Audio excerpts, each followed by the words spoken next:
ঘটনা কি? আমার পক্ষে আর এই চাকরি করা সম্ভব না। এই নেন চাবি।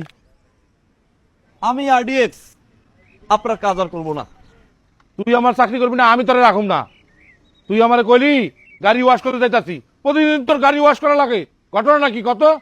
হ্যাঁ, তোর আমি করলাম 20 মিনিটের মধ্যে আয়, তুই আমার পাক্কা 1.5 ঘন্টা হইতে বহায় রাখছিস। ঘটনা কি খুলে ক। এখন আপনার খুলে দেওয়া লাগবো? আপনি কিছু বুঝেন না? এটা কি গাড়ি? তো এটা কি? এটা আইসিইউর রুগী। 1 কিলোমিটার চললে আমার পিছন দিকে দৌড়াবে, কিন্তু এই সমস্যা, এই গাড়ির পাশপাতি পাওয়া যায়? আপনি এখন নিউজ পড়ছেন, নিউজ দেখছেন?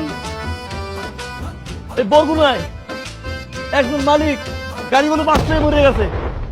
খুলনায় পিছনে বসা ছিল সাবিলের মালিক, গাড়িতে লাগছে আগুন, ড্রাইভার দিচ্ছে লাভ।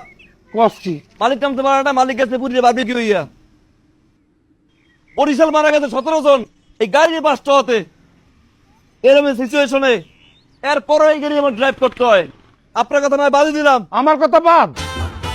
আচ্ছা দিলাম না, আমার দুটো বাচ্চা আছে না, বাচ্চার কথা বাদ দিলাম। আমার ফেসবুকে 11,000 ফলোয়ার আছে না, মনিটাইজ চ্যানেল বন্ধ হয় নাই। এর আগে আসলে আমি পারবো না এই গাড়ি চালাইতে।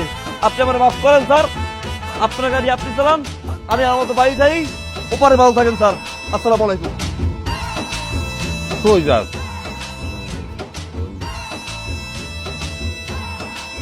গাড়ি।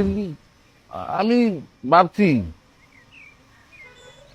গাড়ি যেহেতু পুরান হয়ে গেছে, সমস্যা হইলে তো একটা সমাধান করা লাগবে নাকি? আমি এই গাড়ি বেচা ছাড়া কোনো সমাধান আমি দেখি না। এই দাদার গাড়িটা বেচা দিমু? দাদার গাড়ি না বেচলে তো দাদার কাছে যাইতে হইব। হ্যাঁ,